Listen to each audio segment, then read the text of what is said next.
Welcome to the Moms Ask Why podcast. On Moms Ask Why, we challenge the norms surrounding motherhood and ask the questions that many of us are thinking but may be afraid to voice. I'm your host, Chelsea Jules. And I'm Brittany Whitney. Our mission is to educate, inspire, and empower mothers to reclaim their families and, most importantly, their children's health.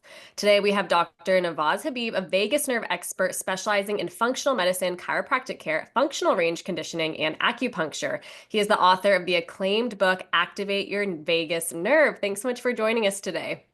Thanks so much for having me. It's a pleasure. So we want to start with a why of the week. And this why of the week might be a little centric to me and Chelsea, but both of our kids have struggled with what we think are vasovagal fainting cinoscope episodes. So Chelsea's son has suffered from it once, my daughter 6 times or 7, and my son 3 times. So kind of our why of the week is, why is this happening? Because I feel like this wasn't really as prevalent when Chelsea and I were growing up. We never heard about this. I think it has a lot to do with the fact that our kids and ourselves, we're experiencing a lot more stress these days. Our lives are significantly more stressful, I think, in terms of how fast things are running, the exposures that we are kind of given in our lives, whether biochemical exposures, whether nutritional exposures. There's a lot of things that are around us that are pushing us in a direction where our bodies are having a little bit more difficulty keeping up. And this is particularly true, I think, with kids, because kids are not just living in the world, but they're developing and growing in this world. And they're growing with the nutrition that we're providing for them. And I know everybody's doing their absolute best to make good decisions for their kids and provide them with the right nutrition. But often, as we're seeing, there's a lack of nutrition available. There's a lack of nutrient density in the foods that we're choosing. So we need to be excessively careful with what we're feeding our kids. We need to be far more careful with what exposures are happening around them. I think it plays a major role in trying to figure out why the vagus nerve is kind of being pushed into this direction where it has to overwork. And that's where these issues tend to pop up is if we're having this vasovagal syncope type issue happening where we're having these fainting challenges. Even my wife recently had one of those challenges. There's a few things that can kind of push in that particular direction. And we really need to ask, and I love that the podcast is called Moms Ask Why, because we really need to ask, why is this happening in the first place? Why are inflammatory issues and vagus nerve based challenges becoming far more prevalent? And to me, it really does come down to that stress level that we're all experiencing.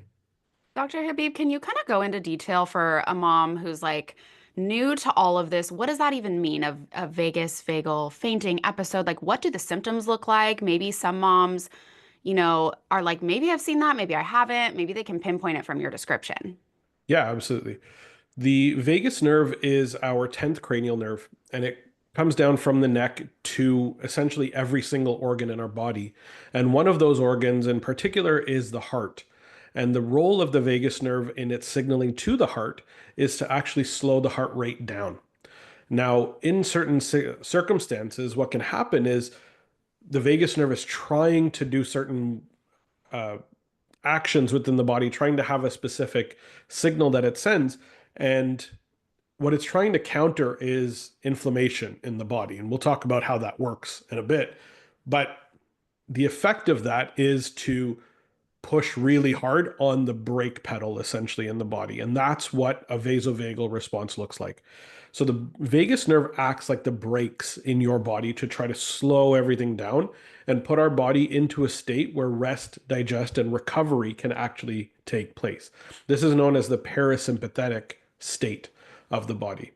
And it happens when we're trying to counter a very stressful scenario or a very stressful circumstance, one that is now known as the sympathetic nervous system, or what we know as the fight or flight system.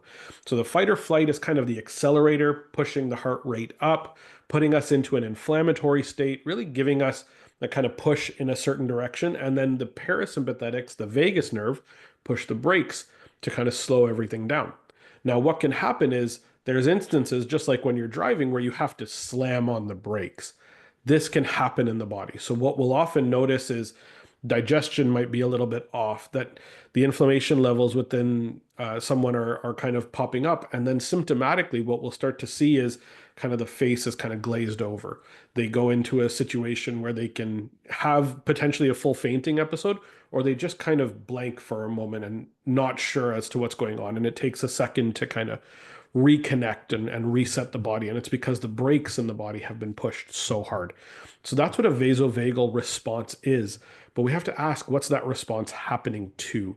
And it's usually because something has pushed our body into that stressful scenario, that fight or flight state too heavily. And it's a reaction from the body to push back into the rest, digest, and recover mode.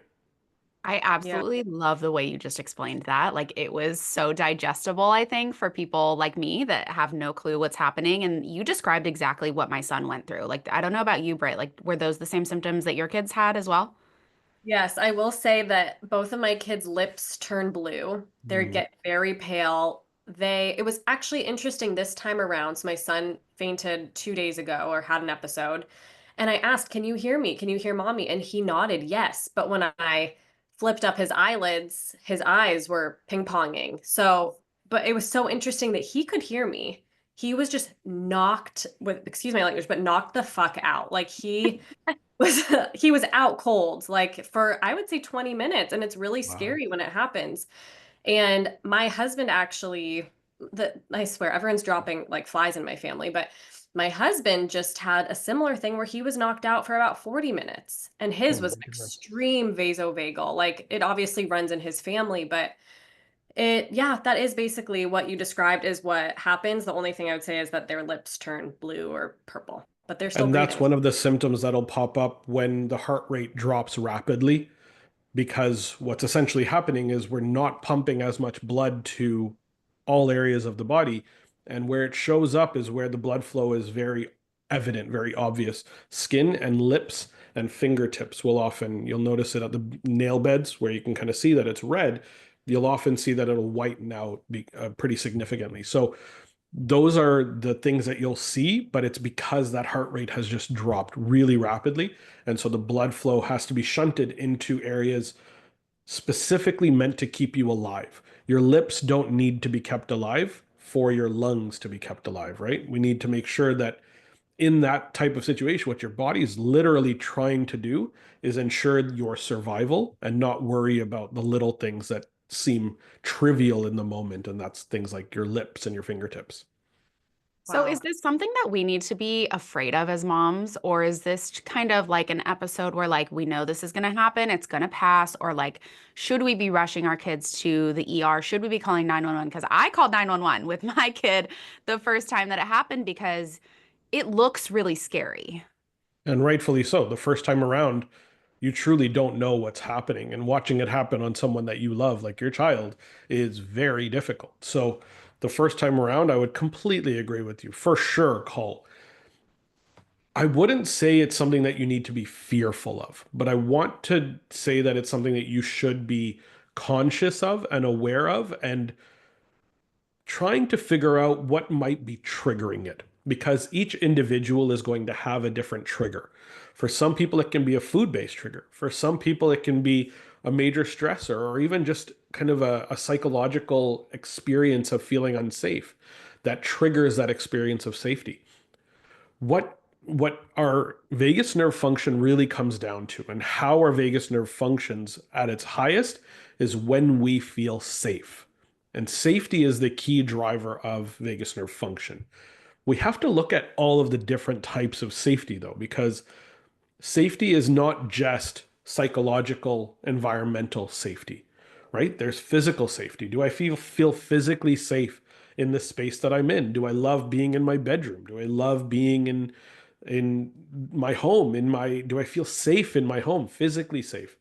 What about biochemical safety?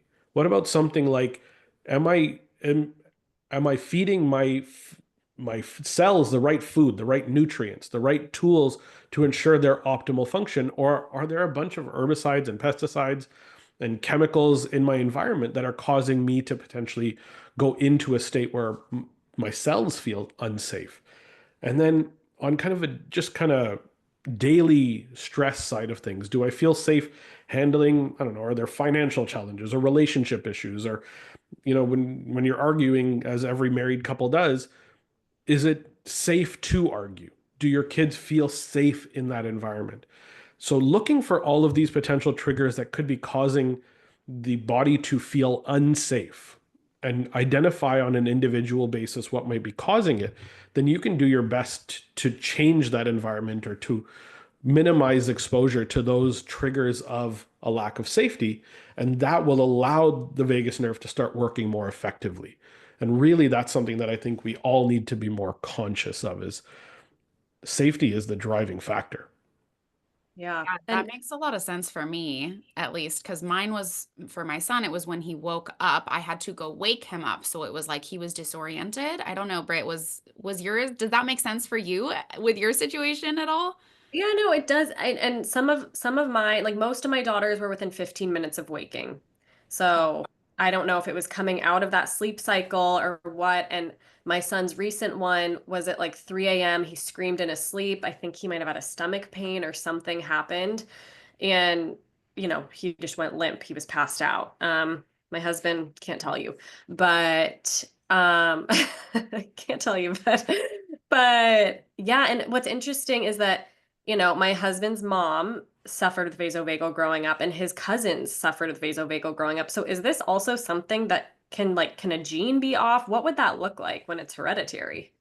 I feel like there are some specific genetic variances that can drive these things, but often they come down to you kind of mentioned stomach pain there, and I feel like that's something that is overlooked is gut issues. The gut brain connection is made up of the vagus nerve.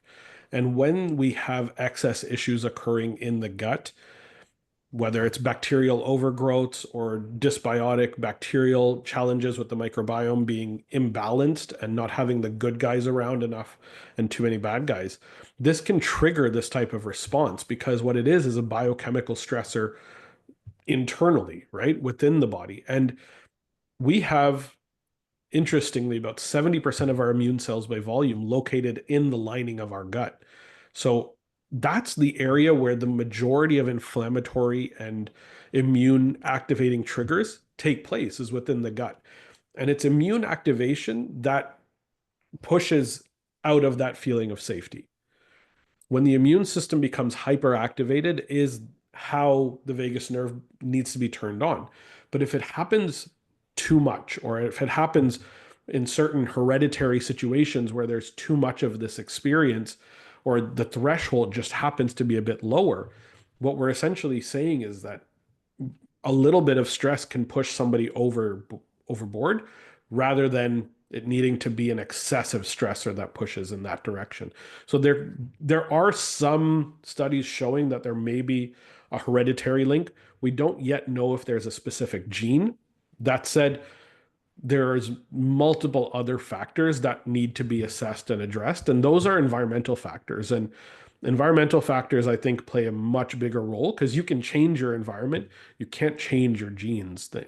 We at least have the ability to change one of those two. So yes, there is a hereditary piece, but I think environmentally there is some sort of trigger that's causing it. And digging deep to figure out what those environmental triggers are on an individual family or individual child or personal basis is going to be far more powerful than worrying about a specific gene because there's nothing really that we can do about it. What do you mean by environmental factors? Are you talking about household chemicals, food, if you live near a power line or near a railroad track? Is that what you mean? Yeah, exactly. Essentially everything in and around us. Um, and so, yeah, it can seem entirely overwhelming to say, oh my goodness, like what could this trigger be? We start within our homes, right? Like, what are the cleaning ingredients that we're using around the house? What are the foods that we're getting? Are we eating organic? Could it be a gluten sensitivity type issue? Could it be a specific food trigger? Have they had a lot of sugar lately? Things like that, right? Then we start to look at kind of some of the psychological factors around them. Did they have a stressful event happen in the house? Did they potentially experience some sort of stressful event at school that caused them to become a little bit more um, primed towards worry and stress? Did they ever potentially push in the direction of being overly stressed through being challenged in some other way. So we need to look at biochemical stressing areas. We need to look at mold is a huge one in the household as well, potential major trigger. So looking for mold, looking for Wi-Fi routers can have an effect, and EMFs can have an effect. Not to say that we need to like turn everything off and become completely exclusionary of everything um, electrical around us, but we need to become conscious of these things and try to put up barriers towards allowing those things to affect us. So, really doing research here on an individual basis is going to be far more important. But yes, environmentally, we're talking everything. Like I live near a highway, and we do our best to ensure indoor air quality is of good quality, and that we make sure that we are filtering our water and that we are ensuring that there's no mold in our house and things like that. So you want to do everything in your power to create as safe an environment as possible. What are you doing for your air quality? Side note, really quick. I like Air Doctor is a really Okay. great air filter that I'm a fan of. Any HIPAA filtration system is really going to be great on an individual basis, and depending on where you live. If you're rural and you're far away from a lot of the chemicals that might be around, then you don't really need to worry so much. A huge thing that I love to do when the weather allows for it is open the windows and let the house air out, right? Because indoor air quality we know is pretty terrible. So Air Doctor as a tool, but I really like just allowing airflow to occur within the house. You're speaking my language. We have the air doctors going. I unplug everything at night. My husband thinks I'm crazy. I've had the house tested for mold. Like everything you said, I'm like, check, check, check. I love it. One of But the cool little hacks that I like to turn things off at night is, those Christmas tree timers, those wonderful Oh, good little, you can idea. plug in the Wi-Fi router on that or put it around in different places and put cell phones in different rooms and not sleep in the same room as your cell phone or things like that. Great little hacks. Those timers are really, really helpful because they can turn things off and you don't need to think about it all the time. yes, 100%. I'm going to do that. There was a recent study involving nearly 500 participants across the US focused on individuals with severe depression, where 40% had previously attempted suicide at least once. 75% of those that they studied did not respond to treatments. And after 1 year of vagus nerve stimulation therapy, their quality of life improved where they could do everyday tasks. And the lifetime diagnosis of depression has reached a new high of in the US among 29%. Why isn't this like all over the news? Why isn't this groundbreaking information? You're speaking to the conspiracy theorist in me, and there's there's things I could say that will get me canceled for real. Um, Damn, we want to hear I it. um, let's say this, it's not backed by the big. It's who's funding it. Is that what you're Exactly, getting to? Yeah, exactly, who's funding exactly, these right? studies? Who's funding all of these? I use vagus nerve stimulation in my practice with many of my patients, and whether it's some form of breath work that we utilize or cold plunge therapy or cold shower therapy or wherever they're at, I'd like to meet them where they're at. But utilizing tools like electrical vagus nerve stimulation, which I literally have this device on my desk Okay, all the we need time. that though. What can you share what that device Yeah. is? This device is a handheld, non-invasive vagus nerve stimulator. It's called Truvaga. Okay. True Vega. Truvaga. And Truvega. VAGA. Okay, Yeah. just for anyone that is VAGA. listening and can't look at the video or the video. And Yeah, I perfect. love this thing. I think it's phenomenal. It's been a game changer for so many of my clients. It's actually the reason I wrote a second book because I had written my first book, the one that you mentioned earlier on, Activate Your Vagus Nerve, about 5 years prior to the second one. And the second one, which is called Upgrade Your Vagus Nerve, which I have right here, which came out in February of 24, is kind of the next step. So in the first book, I talked about all the basics, the breathing, the humming, the chanting, gargling, singing, all of these tools that we can utilize to improve vagus nerve function, improve our resilience to stress, get us into a situation where our bodies can actively work better. I was introduced to vagus nerve stimulation a few years after that book was written. And there were a lot of cases of people that came in to work with me on my one-on-one and group programs that just weren't having as much of a push in the right direction that I wanted to. and I started to utilize vagus nerve stimulation with them. This is something that's actually been around for 20 some odd years, 15 or 20 years. Initially, these were implanted devices. They were literal electrical coils that were put in around the vagus nerve in the neck. Invasive, so it required surgery, it required a lot of challenge, and then there was, the battery dies, you need to go in and get all the stuff done. Over the last 10 years, non-invasive forms were developed, this one in particular, that you could electrically stimulate the vagus nerve in the neck. Now, how you find your vagus nerve in the neck, literally find your pulse and you're beside your vagus nerve. So your vagus nerve on both sides of your neck. We called it the vagus nerve. We have two, one on the left, one on the right. But this nerve follows alongside your carotid artery and your jugular vein in the carotid sheath of your neck. So if you just find your pulse in your neck, you're within a few millimeters. And so these wonderful gentlemen, who I am actually wonderful colleagues and friends with now, developed this device and this technology to help stimulate the vagus nerve utilizing specific electrical frequencies that have now become uh, researched as some of the best ways to make that happen.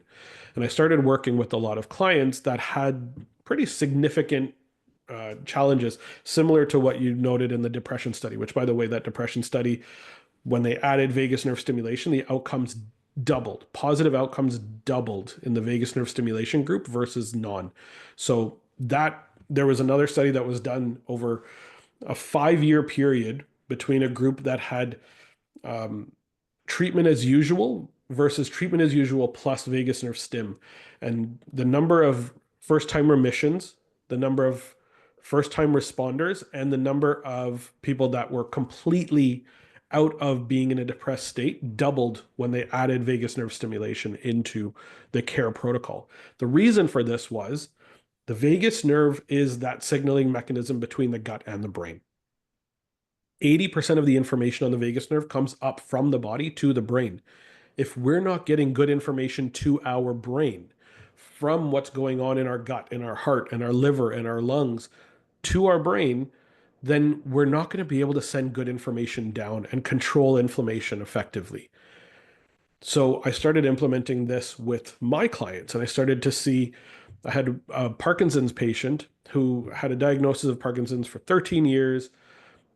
His wife was a nutritionist. They'd done everything nutrition wise to kind of counteract it. And we added in vagus nerve stimulation. And 10 days into his treatment, he calls me and he says, for the first time in 13 years, I can smell. He had actually lost his sense of smell 13 years prior. That was his first symptom. And he started to smell his wife cooking bacon downstairs 10 Wow. days into this treatment. I've had numerous people that had concussions, slip and fall injuries. One professional ice skater that I used to work with, a figure skater, world champion, who had numerous concussions, slip and fall injuries on the ice, didn't wear a helmet, multiple head injuries, major depression. We started implementing vagus nerve stimulation in combination with nutrition therapies and microbiome support and all of the tools that I utilize as a functional medicine practitioner. And we added this piece in, and within a few months, no depression, back to exercising, back to working out, feeling like $1 million, and back to being a phenomenal mother that she wanted to be. She had 4 kids. So these were some of the stories, and I had so many of these types of cases that were so positive and so enlightening that I had to write the second book and just say, listen, if you can get over the investment amount and get over some of these challenges, this is the tool that can push the body in the direction that it can heal. The reason for this is, remember we talked about that accelerator and brakes, right? We've got the accelerator, which is the sympathetic nervous system. It's that driver of pushing us towards fight or flight, being able to handle a stressor when it comes up in the acute scenario. But if we don't have the brakes, the car continues rolling, right? We continue being in this fight or flight state too long. Healing cannot occur in a sympathetic state. We cannot heal in fight or flight. Our bodies need to shift into rest, digest, and recover state to enable that healing response to take place.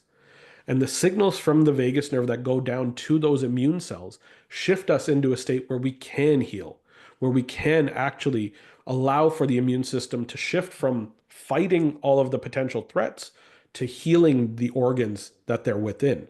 We have immune cells in every single organ of our body. These are called tissue resident macrophages. These cells are present in every cell, and they actually determine and dictate the function and the growth of these organs. You can imagine if those cells are constantly in a state of being like a firefighter, constantly trying to put out fires, they're going to cause damage in and around where the issue is, even if the threat to their survival is perceived or non existent. It's going to continue to break things down. If we can shift how those cells show up into a state where they can actually heal, stop being firefighters, and start being the maintenance and repair guys that they are really good at being, they can help rebuild those organs and make them function better again. And so, what vagus nerve stimulation does is it enables and catalyzes that shift from accelerator to brakes, from sympathetic to parasympathetic, from fight or flight to rest, digest, and recover. And it allows those cells to then dictate repair. And so, in the case of depression, it's the microglial cells in the brain that are hyperactivated in the sympathetic state that are causing depression, anxiety, all of these mental health struggles. It's the same process that occurs in the liver with the Kupffer cells being turned on into a certain state, in the gut with the intestinal macrophages being in that spiked state. And what happens is we shift them to a state where they can repair, then these injuries and these issues slowly deteriorate and go away. And we can actually get back to that healing state. So what vagus nerve stimulation does is it just catalyzes that. It pushes that signaling capacity into an anti-inflammatory pattern and enables that healing to truly occur. So, how important do you think that the stimulation of the vagus nerve is for children on the spectrum? Because a lot of what you're describing to me, fight or flight, poor gut health, these are all things that describe kids with autism. And they're statistically shown to have, gastrointestinal issues and constantly be in a state of fight or flight. How important is this for kids with autism? It's so incredibly powerful and so important. I don't work with a lot of kids myself that are dealing with being on the spectrum or whatnot, but I have a friend who did some really intense research, and what she found was the number one most common correlation in gut health to being on the spectrum is a complete loss of bifidobacterium in the gut. So there's a specific species called bifidobacteria that if that is depleted, then our brains can't develop in the exact same way as we would kind of want to in a quote unquote normal scenario. And that results in more of the ASD type of spectrum disorders. When that bifidobacter is depleted, we don't get those same signals in. Vagus nerve signals send information up. And when we lack that particular bacteria, that bifidobacterium, we don't get those same vagus nerve signals up. So vagus nerve stimulation exercises, breathing exercises, gut support, all of those are just absolutely massive and so powerful when it comes to supporting kids that are dealing with ASD. Amazing. Wow. Can you explain for those listening, where does the vagus nerve start? Where does it wrap around? Where does it end? Because I think a lot of people might not even realize that it's like literally your whole body. Yeah, and that's the coolest thing. That's literally why it's called the vagus nerve. It came from the root word vague. So anatomists, when they were initially kind of finding this is thousands and thousands of years ago, it was called the wandering nerve because it went everywhere. It was unique. So it starts in the brainstem. The brainstem is kind of just below the cranium, right at the top of the spine. So what's the best way to put this? If you find right behind your ears, there's a little bit of a bone called the mastoid process. If you just kind of were to go deep into there, not telling you to push, please don't push. But if you go deep in there, that's the brainstem area. And it's from there that the vagus nerve comes out. So it's right at the top of the neck. It then comes down, it courses down in the neck on each side beside the carotid artery and jugular vein, as we mentioned. So when you find your pulse, that's the closest you're going to get to the thick, big trunk of the vagus nerve. Then it continues down.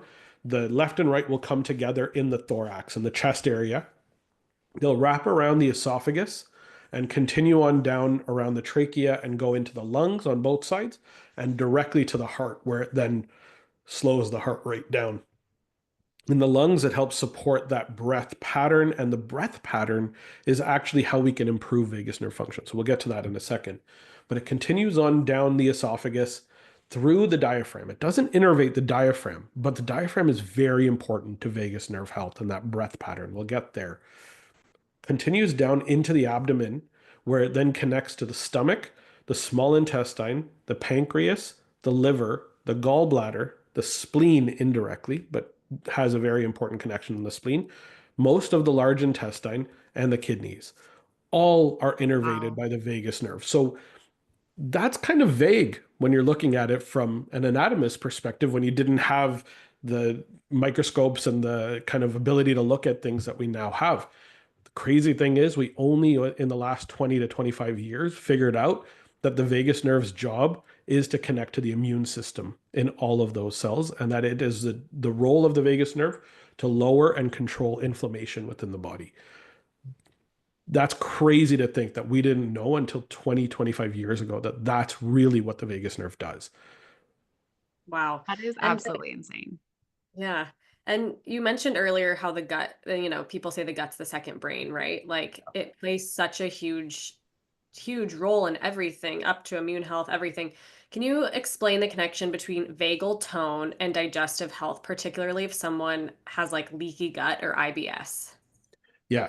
The reason for leaky gut IBS is twofold. We've got the microbiome side, where we may have dysbiotic bacteria, excess bad guys, too little good guys, potential food triggers, things that'll cause the breakdown of the lining of the gut. Now, the lining of the gut is very thin. It's only a single cell thick. It's very, very, very permeable and very easy to break through. It's good in certain circumstances. We want to pull in nutrients. We want to ensure that the right amino acids and vitamins and minerals and fats and carbs get into our body so that we can send them around for energy and for building proteins and whatnot within our body. But that barrier can break down really easily. So dysbiotic bacteria, food triggers, things like that on an individual basis can trigger this. But remember, I mentioned that below that very thin barrier of cells, that's where 70% of the immune cells by volume are located. And if those cells are in a state of being more of the firefighter, of trying to protect us from threats, their job is actually to create the leakiness. They'll actually break down the gut barrier. The role of Wait, the what? vagus Can you nerve, repeat that one more time? What yeah, exactly breaks down the gut barrier just for someone like me who's, trying to digest for everything you're sure. saying very intelligently? So from the gut side, we've got the bacteria that are living in the tube in the lumen of the gut. Okay, we've got food triggers that might break that cellular layer down, and Okay, then on the opposite side, on the inside part of our body, we've got this area called the lamina propria, which is where all of the immune cells live. I see. And those immune cells can be pushed into a state where they're hyperactivated. Usually there's inflammatory triggers. So this is where those food triggers or bacterial triggers will enter and turn on the firefighter, fight or flight state in those particular cells. When that happens on an excessive level, they will actually cause greater breakdown and lead to things like inflammatory bowel disease, Crohn's, colitis, etc., potentially, or autoimmune conditions that happen within the body. So it's those immune cells that are in the layer just below that gut that need to be given signals to turn off the inflammatory activity and turn on the anti-inflammatory, the rebuild activity. And it's the role of the vagus nerve to send that information. How the brain that we know and the brain in our gut connect and talk is through the vagus nerve. So if the vagus nerve is broken down, dysfunctional, cut, traumatized in some way, it's going to result in a leaky gut. So people that get concussions get a leaky gut. People that have brain injuries get a leaky gut. People that have a leaky gut will eventually have brain issues pop up, brain fog, depression, anxiety, mental health conditions. It can lead as far as neurodegenerative diseases. And we're seeing this with Alzheimer's and depression and Parkinson's, that it's becoming these major, major things that we're realizing what happens in the gut affects the brain. What happens in the brain affects the gut. And it's through the vagus nerve that these signals are passed. That is And so incredible and like not talked about enough, like whatsoever. Do you Yeah. feel like Do you, okay. I'm thinking my brain's going a million miles an hour because you're just explaining so many different things that I want to ask questions on. But specifically, my thought process is the red light therapy. Is this beneficial for people to stimulate the vagus nerve? Yeah, I think red light therapy is a great tool. The thing that I'm even bigger on is sunlight, Okay. because sunlight contains all light kind of wavelengths within it. And we, as a species in the Western world, particularly, spend a lot of time inside looking Hmm. at screens and getting junk light and lacking that full spectrum of light. And what Right. that does is it affects our circadian biology. We've all kind of heard of the circadian rhythm. It's how our bodies ebb and flow with the light that's available to us. And as the sun rises, our body actually becomes more activated. We turn on, we're able to show up in the world. We can see things. We can actually go out and hunt and gather and work and build relationships and support one another and be less lonely and be with other people. And as the sun goes down, our bodies wind down, or they should, and we go into a state of sleep and recovery. Sleep is where our bodies recover. It's where the vagus nerve does its real work. But if we're not following that circadian rhythm because we're not getting that full spectrum of light through the day, then our bodies aren't prompted to produce melatonin at night, which then pushes us into a state of sleep, of calm, of recovery. Melatonin is a very powerful anti inflammatory, antioxidant, and a very important signal for our mitochondria. And mitochondria are those little engines within every single one of our cells that ensure that the cell has the energy to do the job that it needs to do. Light is a major driver of all of that. And we've now seen that there are rhythms within the vagus nerve that are directly linked to the rhythms posted with the circadian rhythm. So essentially, light affects your ability to enter specific states, and the vagus nerve turns on in accordance with those particular rhythms. So I'm a bigger fan of spending time outdoors, going for walks, getting a full spectrum of light into you. But in a therapeutic manner, I am a fan of red light therapy. I think it does help, particularly in local areas with exercise recovery, with lymphatic drainage and flow. I'm a big fan of that for sure. But ideally, just get outside. It's a way easier and way cheaper way to get a lot of the right wavelengths in. And you talked about breathing exercises, and it kind of turned on something in my brain. Do you see a lot of people that suffer with vagus nerve issues? Do they have like poor breathing? Like, are they Yeah, mouth breathers? Are they not getting proper airway through their nose? Can you like talk about that? that is a perfect place for us to kind of go to here because the breath is the driver of our state. It's how we can consciously shift between being in accelerator and brake state. And the breath is the key driver here. Yes, a huge number of them are mouth breathers. Yes, a huge number of them have airway issues, sleep apnea. A huge number of them are not using their diaphragm to breathe, right? How many of us, and you can assess this in this moment, unless you're driving, put a hand on your chest, put a hand on your belly, and take a couple of breaths and see what happens. See which hand is moving. Is it the hand that's on your chest or is it the hand that's on your belly?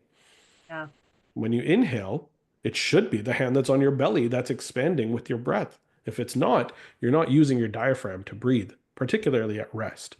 So there's three things that your breath needs to be. Number one, we need to breathe through our nose. We are meant to be nasal breathers. We only have nose hairs in our nose. That's a filter to ensure that particulate matter and physical and biochemical stressors don't enter our bodies. So we have that area. The air then needs to go into the sinuses, humidified, warming, getting that air cleaned out and ready to go into the lungs for us to then absorb those nutrients, get the oxygen in, and replace the oxygen and carbon dioxide in our lungs.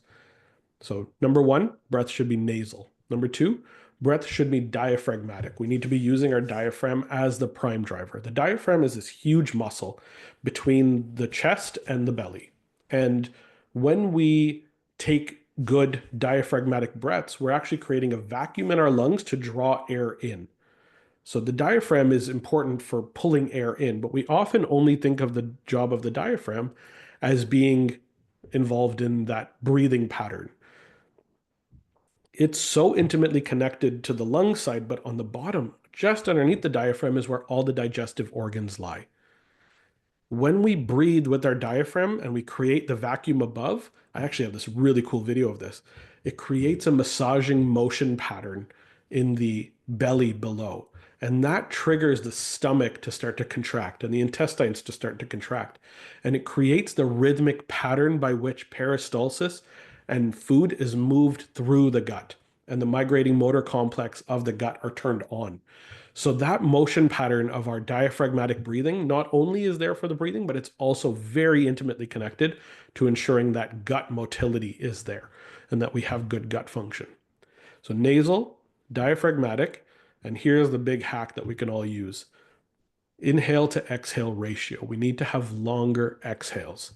So on the micro level, when we inhale, we're pushing the accelerator. We're putting our body into sympathetic state. And what's actually happening is our heart rate, our heartbeats are getting closer together. We're actually decreasing heart rate variability, HRV. When we exhale, our heartbeats are getting slightly further apart. So they're becoming more spaced out. We're slowing down our heart. We're going into that rest, digest, recover state. So a quick little hack is if you can take a 3-second breath in and breathe out for 6 seconds, double the amount of time that you're in exhale, you're going to turn on your vagus nerve more effectively because those 6 seconds are spent in vagally activated exhale time rather than the 3 seconds in inhale time. And if we can shift our ratio to be 1 to 2 when it comes to inhale to exhale ratio, that is a huge, very simple way to hack your vagus nerve function through your breath. So nasal, diaphragmatic, longer exhales, and that 1 to 2 ratio inhale to exhale is the best way to just turn the vagus nerve on without needing stimulators, without needing cold plunges, without needing a lot of other things. Just in the baseline. If you can do that breathing pattern, it can change everything for you. So really, this is like the vagus nerve is kind of the baseline between all of these like amazing trends that we've seen, right? Like cold plunging, mouth tape, red light therapy. I mean, I think people do it because they're like, oh, I feel great afterwards. And that's why, is because Yeah, they are stimulating their vagus nerve. Is that 100%. correct? You couldn't have said it better. Everything, all of those tools, all of those practices, everything that I outline when it comes to all how the science of each of these different tools works, it all comes back to the breath. If you can manage and optimize your breath, you can turn on your vagus nerve more effectively. You can send more anti-inflammatory signals to all of the immune cells in your body. We are able to enter that recovery state more readily. And that's why people feel way better because we cannot heal in a sympathetic state. We have to be in parasympathetic to enable that healing response to occur. And that just so happens to coincide with that feeling of safety. And so that's why these tools all work. I'm Wow. starting to feel like it is just like the most underrated piece of our body. Are you insinuating that if the vagus nerve is stimulated, it could essentially, if people were able to properly stimulate it, let's put it that way, you could cure a chronic disease with this or a chronic illness? I've seen it happen. Yeah, because when you mentioned Parkinson's, when you mentioned all of those things, so let's say someone has a Parkinson's diagnosis or Alzheimer's or Crohn's disease, whatever, they should be focusing on stimulating the vagus nerve first and foremost. 100%. This is exactly how I start every single care protocol for every single one of my clients. That first month, I usually work with people between 4 and 6 months through a program in which we create individualized care patterns and support their microbiome in individualized ways and support their diet and all of those things. But that first month where we're waiting for lab test results to come back, where we're waiting for everything to happen, we shift our bodies to that parasympathetic state. Most people, when they're going to see their doctors, when they're going to see even functional medicine practitioners or chiros or naturopaths, whoever you trust to support your health, if you're not doing the work of shifting your body towards that parasympathetic state, you're not going to be able to maintain that healing response of the care that they provide.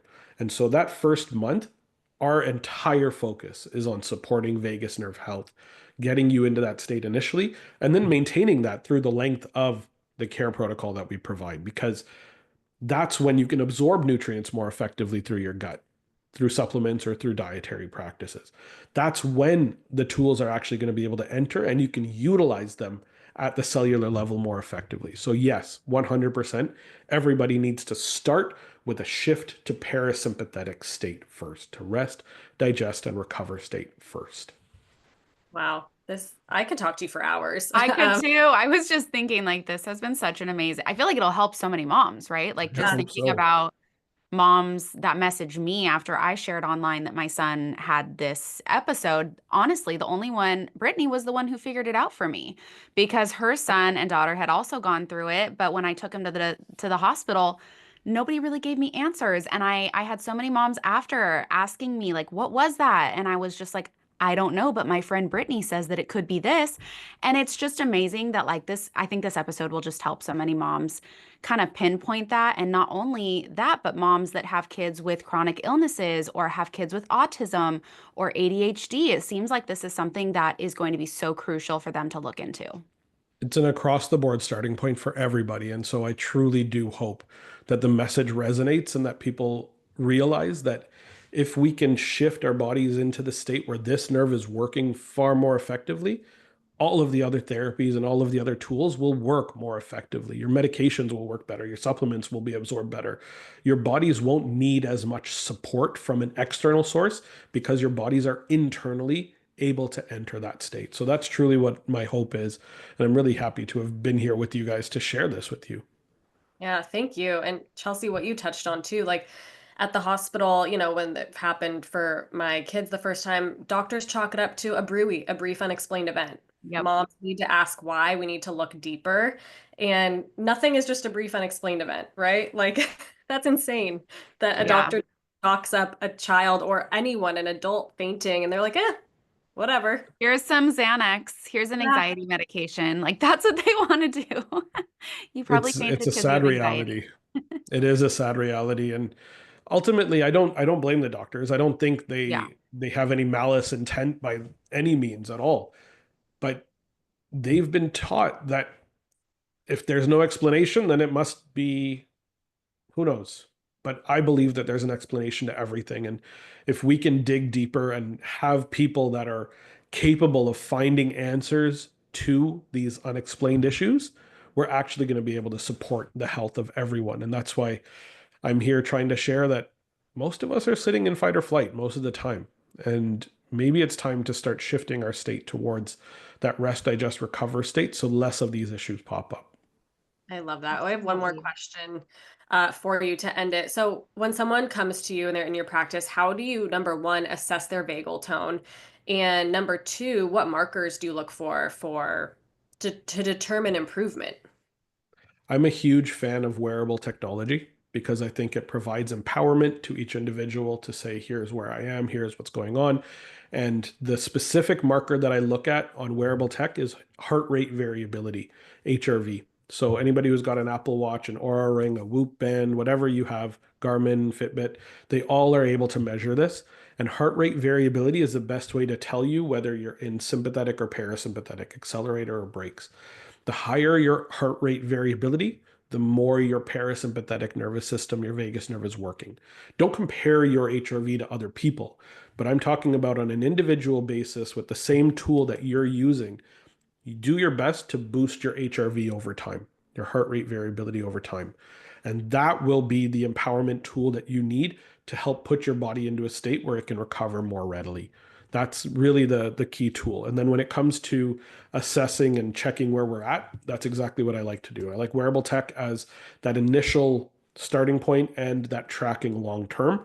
And then we utilize functional lab testing to help us see what's going on in the microbiome and the nutrient status of different cells, just optimal function of all of the areas. And that's why functional medicine, I believe, is kind of the wave of the future when it comes to how we're going to address health long term. But I think that first missing piece is that vagus nerve activation state and knowing where your body currently stands and how you can improve the recovery capacity. Dr. Habib, thank you so much for joining us today. Where can people find you? How can people work with you? What are your books? Tell us all the info. So the first book is Activate Your Vagus Nerve. The second one is Upgrade Your Vagus Nerve. That is out anywhere you can find it. You can follow me on Instagram, Dr. Navaz Habib, and you can go to our website, healthupgraded.com. I've got a free 10-day program that anybody can do to get their vagus nerve jump started and just get things kind of going in the right direction. So that's a great place to get started. And are you taking new patients? I am actively, yes. Okay, Do you take virtual appointments or is Yeah, this only everything is people virtual. local to you? I Okay, only work virtually, so amazing. basically all of North America is free and open. Okay, well, we might be hitting you up.